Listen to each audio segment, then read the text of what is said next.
So let's start our terrain by making a new layer. Let's call it TyFlow. Let's make a sublayer, call it terrain. Let's create our first TyFlow object, center it, and I'm gonna go ahead and make just an empty terrain, burst terrain, lower the resolution so that we have faster updates of it.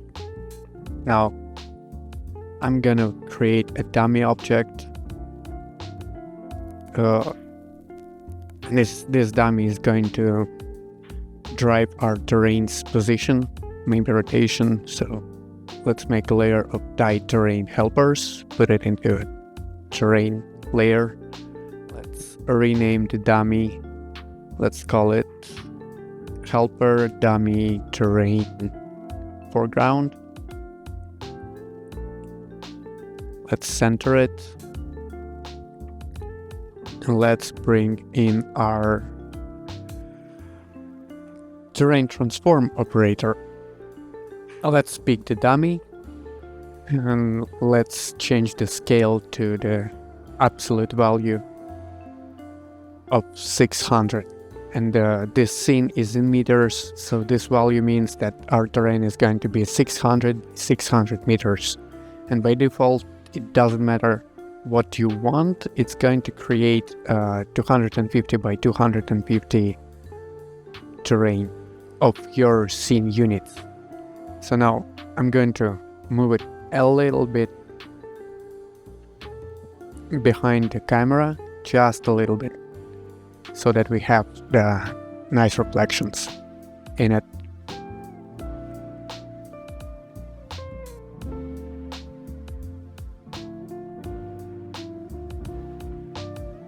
Let me copy, paste instance, and let's bring one more terrain transform.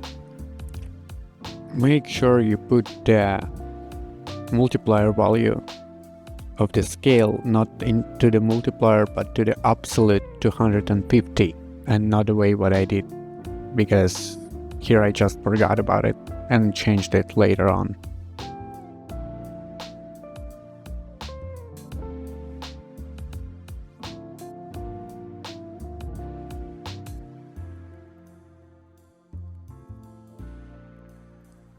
So 0,1 river. Let's create a spline. And because we are in the max environment, we can just draw it from the camera perspective and adjust it from the top view.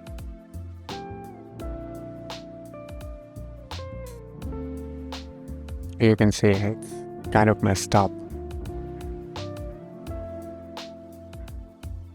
And I'm deleting some points because you don't have to have the river going across all of your scene. It's just, well, it makes sense in real life. It doesn't make a lot of sense in the 3D environment because it's gonna take way too much work to process all of this, all of the terrains that we're gonna have. Everything is going to be adjusted to this river.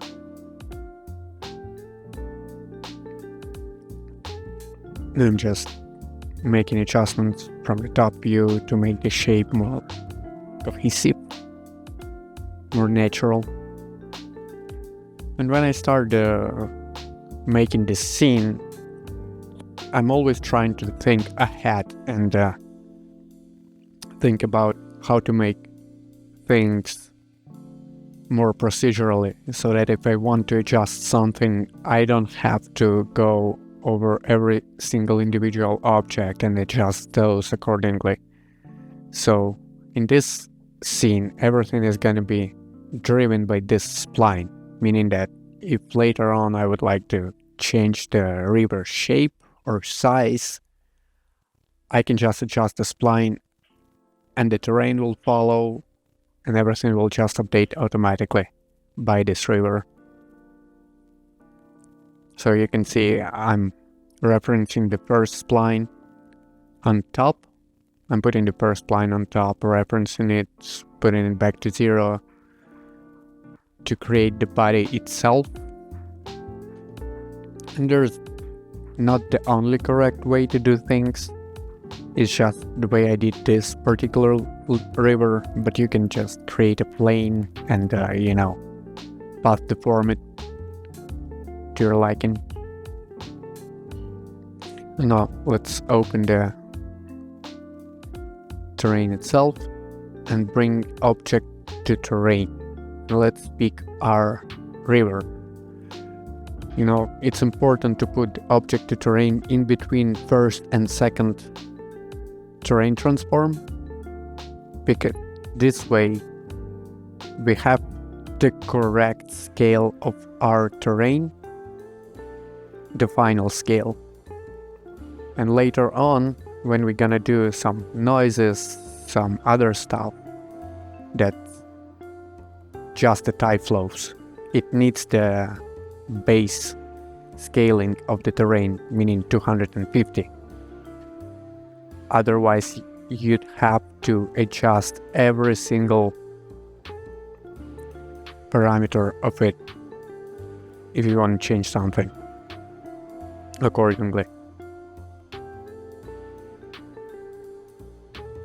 And you need to organize your scene correctly, meaning that you need to name all of your objects, you need to name your layers correctly. You need to have all of this in order for your scene. If needed, you can just send it to someone else and they can continue working on it because it's logically correct and they can understand what's going on in there. And you can see I'm referencing the main spline one more time.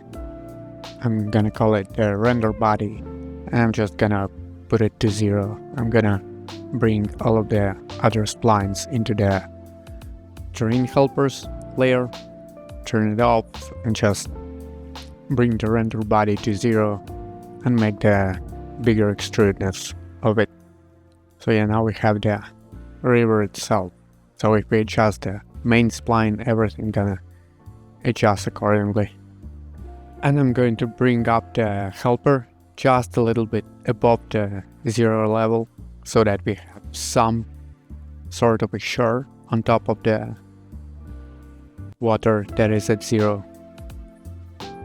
Yeah, so here I'm just measuring the river itself, so it's 72 meters wide. I think I'm okay with it. And now let's create hills.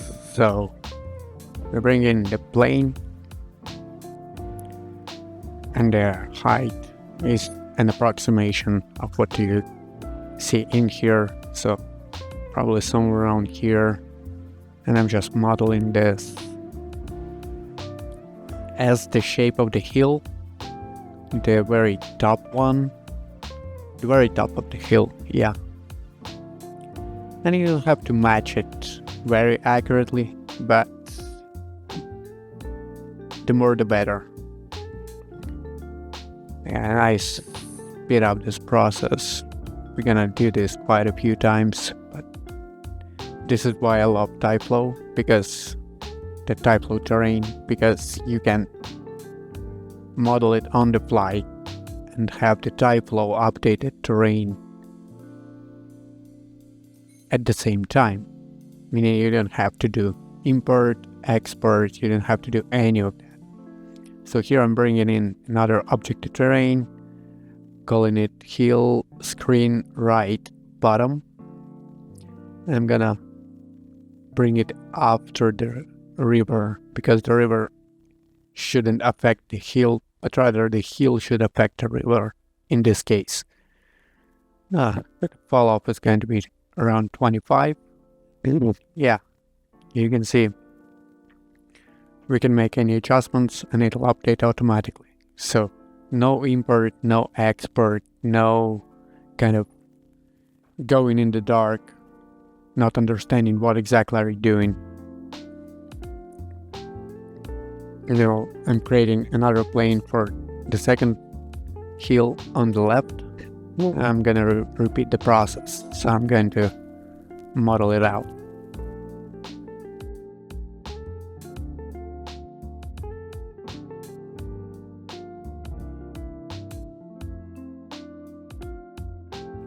And here you can see I'm bringing in the standard maxis material, making the opacity 0 so that I can see what exactly I'm doing.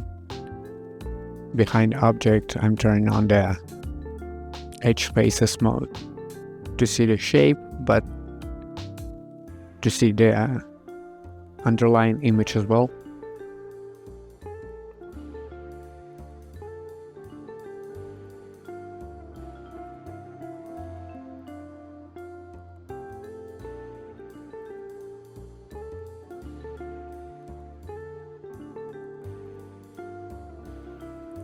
Now I'm bringing it in as well, calling it screen left bottom.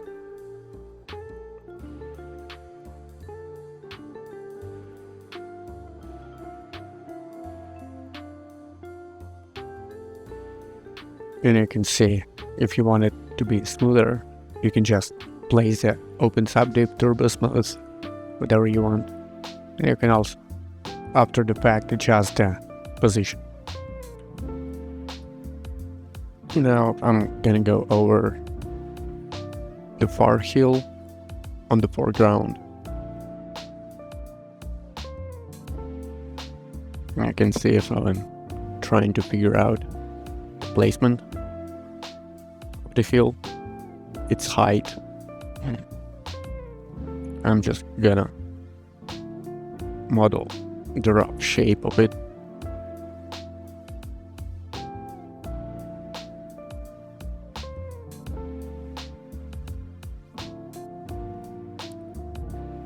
And it's not a science, there's no physics in it. It's just approximate shape.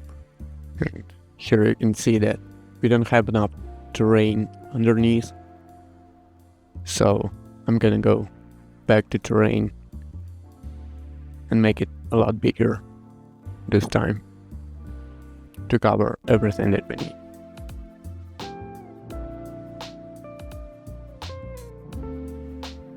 You can always take the dummy and move it around.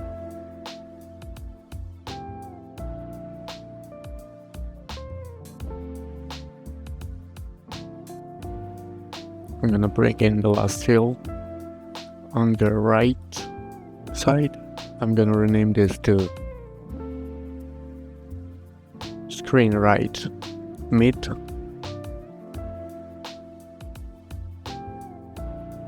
We're gonna have much bigger fall-off because it should be a hill and not a cliffside.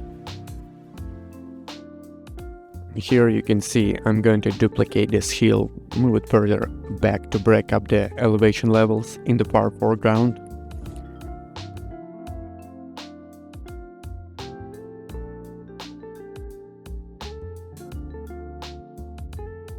And this is where the TyFlow terrain integration with 3ds Max really stands out.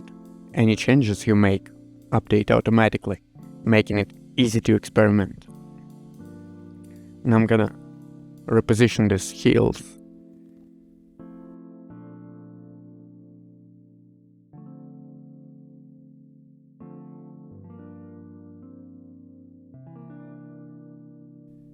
And repositioning them is one of the tricks to achieve a strong parallax effect, which helps enhance the sense of scale and adds depth to your scene, making it more visually interesting from the camera perspective. Here I'm just going to add masks as area of influence for the river and the two bottom hills on the right and on the left.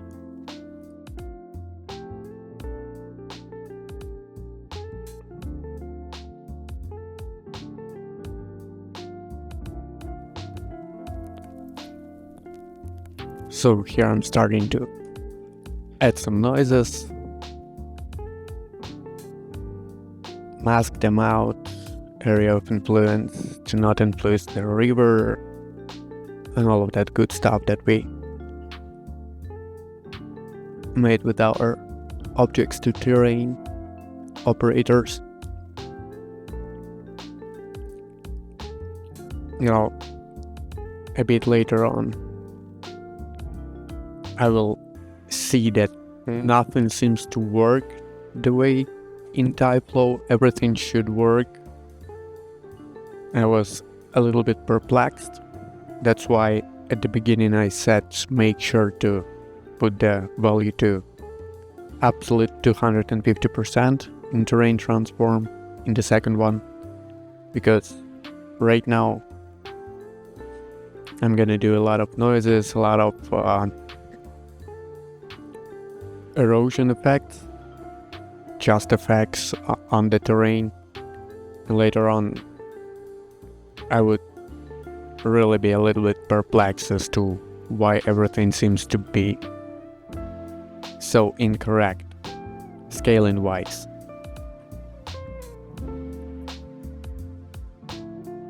You can see here I'm starting to make a new spline and this isn't going to affect the terrain. I'm just drawing some additional masks to use for some noises.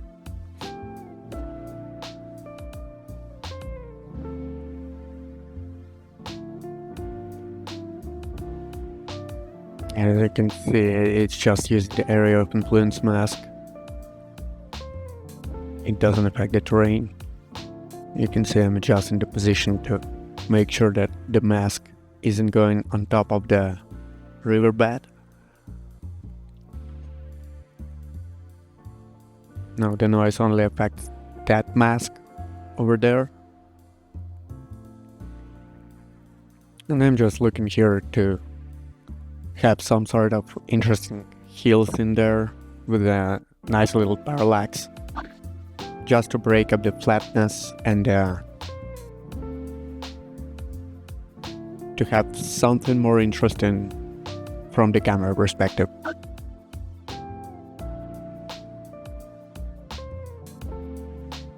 And I'm here using the TyFlow Pro, and while you technically can do this in free version of TyFlow, it's probably going to be a lot slower because you wouldn't have the CUDA course acceleration.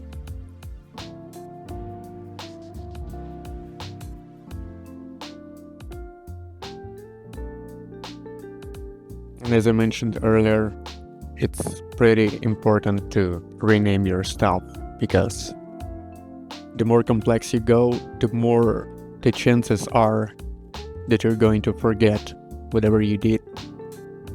People who gonna use your scene afterwards might never figure out what did you do. So it's pretty important to organize your scene.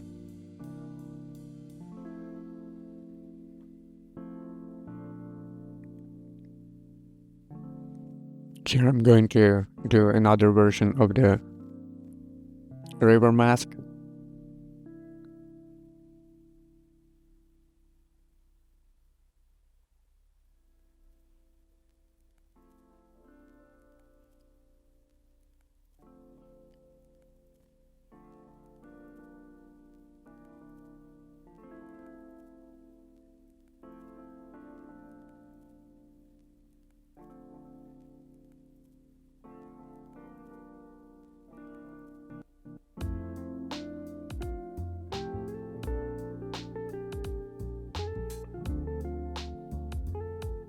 And I'm just playing around with the basic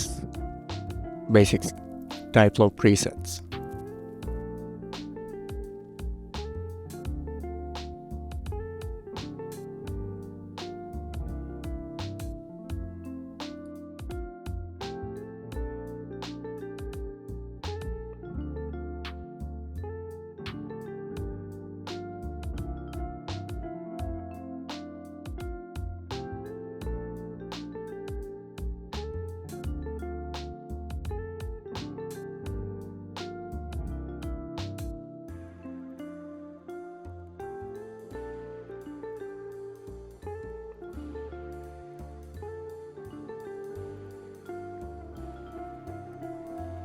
Now you can see I'm doing some more effects on top of it, and here I'm starting to be a bit confused as to why nothing seems to be working quite as I'm used to see it works. So it's getting a little bit confusing for me. Like the values are way too strong. The effects are not in there. And you see now I'm really trying to figure it out. I'm turning off everything just to see what am I doing. And at the end of by the end of this, the second terrain transform should be set to absolute 250, which is the base of the TyFlow. Like so.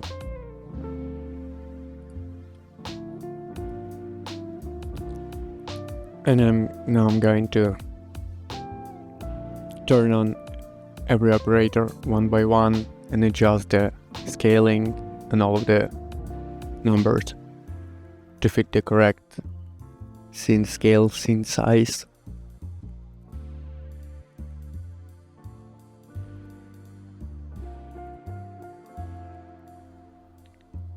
And you can see it takes a while to rebuild this, but yeah, it's just to say that one small mistake can lead to quite a few hours of going back and forth trying to rebuild every single value in here, which in this case is not really that hard. It's just it could have been avoided from the get-go. Hence I told you to do the 250 absolute value. So now you can see how this takes a very different shape from what we were getting at the beginning, because now all the values are adjusted correctly to the correct scale of 250, which is the base of the TyFlow. Now I'm combining masks together, so just put all the names that you want separated in commas into the color channel to combine them.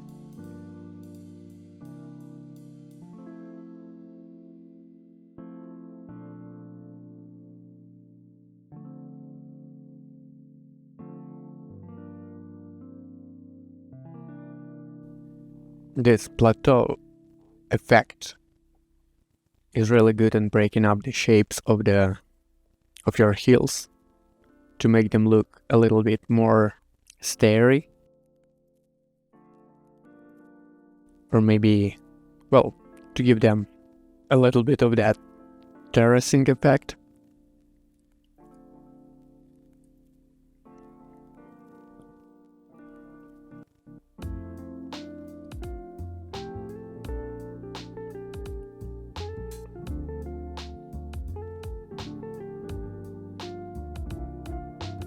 You can see I opened the river and I noticed that the shape of our river changed quite a bit. So I'm adjusting some parameters to make it less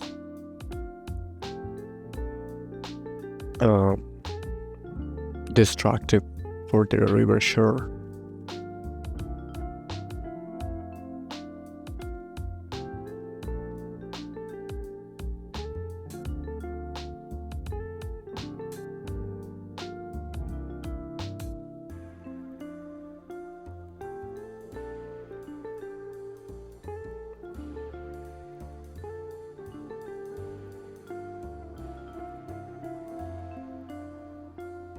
And most of the terrain is not going to be visible from the camera because there's going to be a lot of scattering on top of it. So mostly I'm focusing right now on the general shapes and the elevation levels.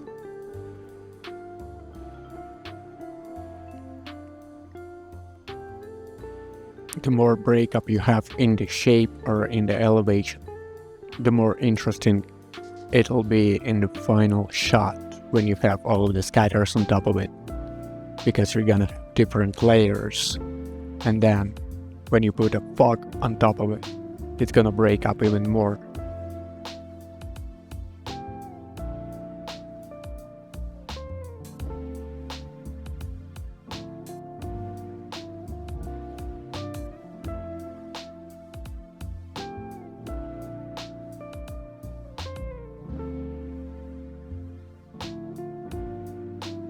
So you can see I'm also just playing around with settings.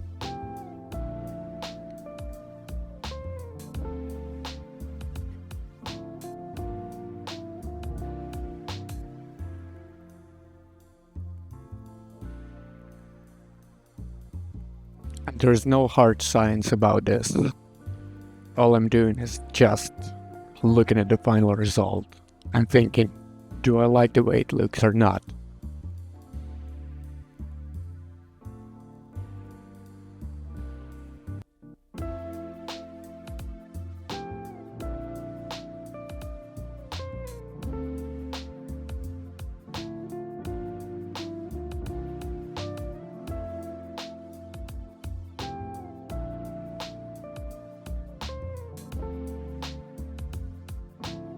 And I'm going to switch the resolution to 2K to see what we're gonna get for the first time from the 512 to 2K, just to see a little bit more detail in the terrain itself, because sometimes when you go higher resolution you get some artifacts.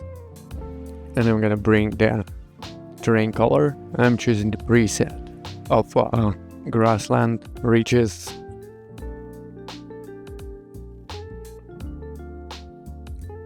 I'm removing the water from it, and I'm gonna make a little bit more noisy the grass part.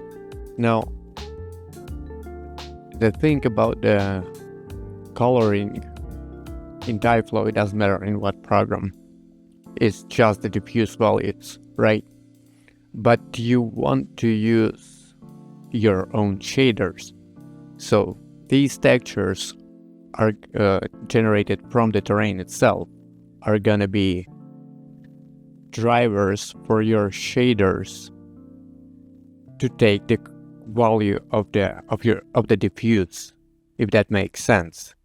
So if you're gonna have the tileable grass texture, it's gonna take the diffuse value, the saturation and the hue from the underlying terrain color, rather than being the same map all over the place.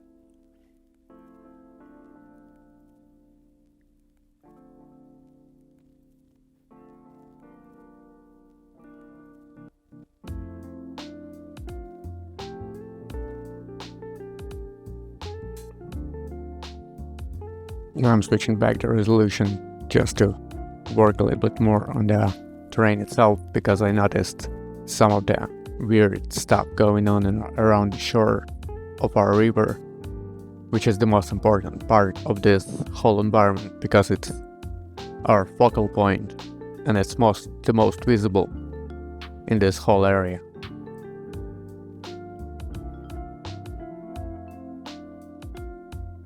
And I just want to break it a little bit more, make it a little bit more natural. So I'm trying to figure out if I can erode the shore a little bit more.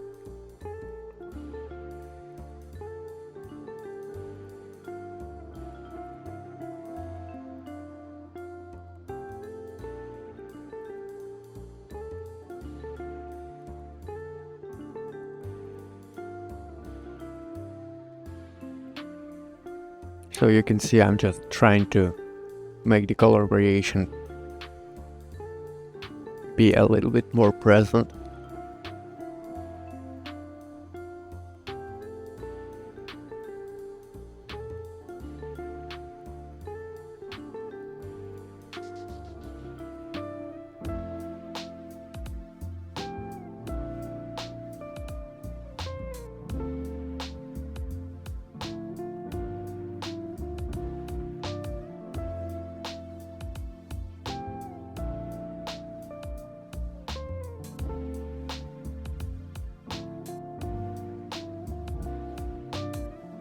And I'm removing the grass from the riverbed because we don't need anything green underneath the water body.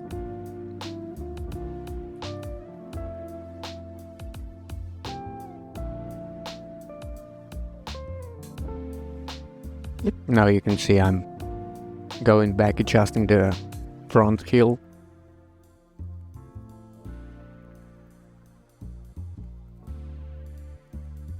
And that's why it's so powerful to do everything in TyFlow inside of Max, so that you can always go back without destroying anything.